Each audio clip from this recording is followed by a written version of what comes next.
जय हिंद, जय सारथी, जय भारती। छत्तीसगढ़ ड्राइवर महासंघ सेवा को मैं नमस्कार करता हूँ। आप सभी के बीच में वीडियो के माध्यम से बहुत दिन के बाद आया और इस वीडियो में आप सभी से विशेष वार्ता मैं रखूँगा।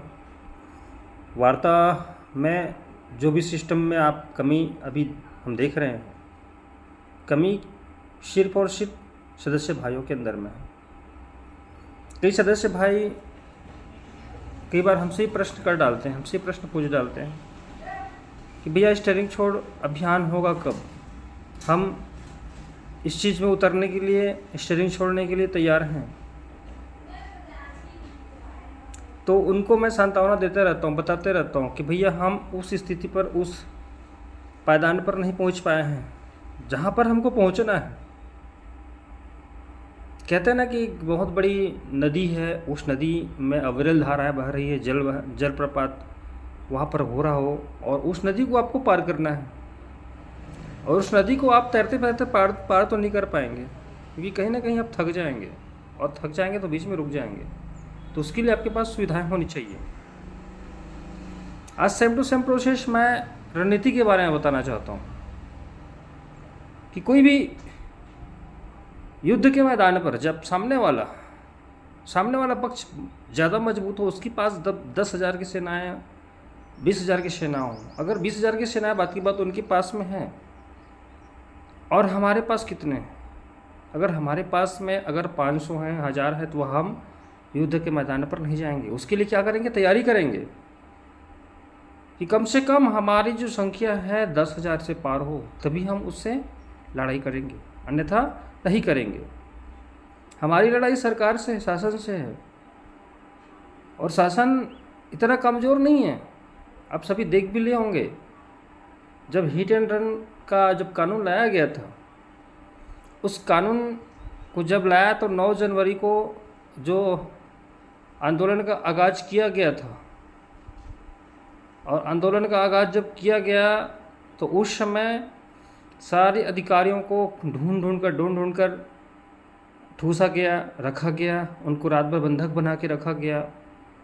मेरे पीछे 6 क्राइम ब्रांच स्पेशल टीम लगाया गया था जो मुझे ढूंढ नहीं पाया मेरी सतर्कता के नाम से। और मैं चाहता नहीं था कि ये जो है यूनिटी टूटे या जो हड़ताल टूटे। तब भी लगातार अधिकारियों के ऊपर दबाव बनाकर, और कहीं ना कहीं कोई बस वाले हैं, कोई और टैंकर वाले हैं, उसको सहमति बनाकर टैंकरों को चालू करवा दिया गया। कई यूनियन वाले जो है मेरे ऊपर आरोप लगाए कि प्रीतम सेन हमारे पास में, हमारे ड्राइवरों के पास में आते हैं, उनको भड़काते हैं, उनको मजबूर करते हैं, हड़ताल करने के लिए, आंदोलन करने के लिए प्रेरित करते रहते हैं। तो वहाँ से प्रशासन के द्वारा भी मेरे ऊपर दबाव बनाया गया।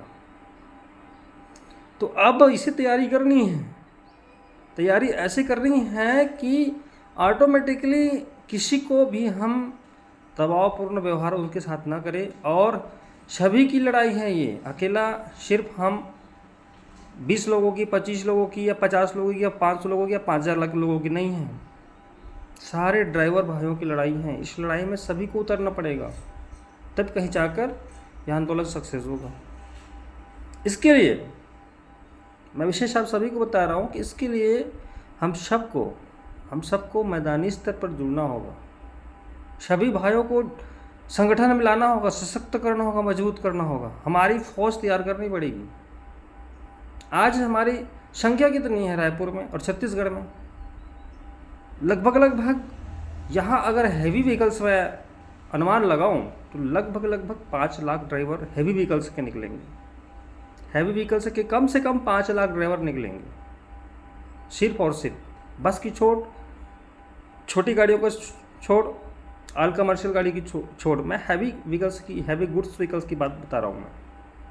तो उनको अगर जोड़ने का काम करना है तो आपको, हर भाई को मैंने बताया था, और मैं मंचस्थ तूता मैदान पर ही बताया था, आप सभी को जिम्मेदारी लेनी पड़ेगी कम से कम 20 भाइयों को जोड़ने का, 25 भाइयों को जोड़ने का। संगठन में आप शामिल कराते जाएंगे। और सबसे बड़ी चीज़ है ये वर्दी। ये जो वर्दी चारों तरफ घूमने लग जाएगी, दिखने लग जाएगी, चारों तो चकाचौंध लगने लग जाएगी। आज देखा गया है संगठन बनने के बाद में आम नागरिकों का प्रताड़ना काफ़ी कम हो चुका है। शोषण मोटर मालिकों द्वारा किया जाता वह भी रुक चुका है। आज छत्तीसगढ़ की बात नहीं बता रहा हूँ, बाहरी अन्य स्टेटों पर भी दबदबा बना हुआ है। तो जो कहते हैं कि हमने 2 साल में 2.5 साल में क्या कर लिया, वो अंदरूनी तरीके से आप सोच के देखिए, विचार करके देखिए कि 2.5 साल में संगठन ने क्या नहीं किया। और ये जो प्रोसेस है मैं बनाते जा रहा हूँ, मैं शांत नहीं बैठा हूँ। मेरा मूल लक्ष्य है स्टेरिंग छोड़ अभियान, और मेरा मूल लक्ष्य है ड्राइवर के लिए कानून, ड्राइवर के लिए कल्याण योजनाएँ, ड्राइवर के लिए आवास, ड्राइवर के बाल बच्चों के लिए शिक्षा का अधिकार, ड्राइवर के बच्चों के लिए आरक्षण नौकरियों में, ड्राइवर के लिए पेंशन, ड्राइवर के लिए हेल्थ कार्ड। जब हम बीमार हो जाते हैं हमारे लिए कुछ भी सुख सुविधाएँ नहीं है, हमको हेल्थ कार्ड जारी होना, हमारे लिए SIPF की सुविधाएं होना, एक ऐसा पेमेंट होना हमारे लिए। आज पेमेंट कितनी मिलती है हमको, ज़बरदस्ती चोरी के आरोप भी लगाए जाते हैं, पेमेंट रोका जाता है। तो इन सारे सिस्टमों को ख़त्म करना ये वेलफेयर बोर्ड के अधीन आएगा। और ड्राइवर एक्ट जो कानून लाया जाएगा, कानून हमको सिर्फ सुरक्षा प्रदान करेगा। सुरक्षा प्रदान मतलब ये जो सारा सिस्टम के अधीन में, चाहे हमको कोई मारपीट करता हो, हमारा पेमेंट रोकता हो, हमसे दुर्व्यवहार करता हो, पूरी की पूरी तरीके से हमको एक कानून के दायरे में, और हमारे लिए एक अलग सी धाराएँ बनाई जाएगी। उस धारा के अंतर्गत हम कोर्ट में हम सबमिट कर सकते हैं कि हमारे साथ किस प्रकार का अत्याचार हुआ है और इसको इतने साल की सज़ा होनी चाहिए। तो ये सिस्टम बनाने के लिए आप सभी को एक एक भाइयों को जोड़कर, एक एक भाइयों को संगठन में शामिल करना होगा, फौज तैयार करना होगा, यूनिटी तैयार करनी होगी।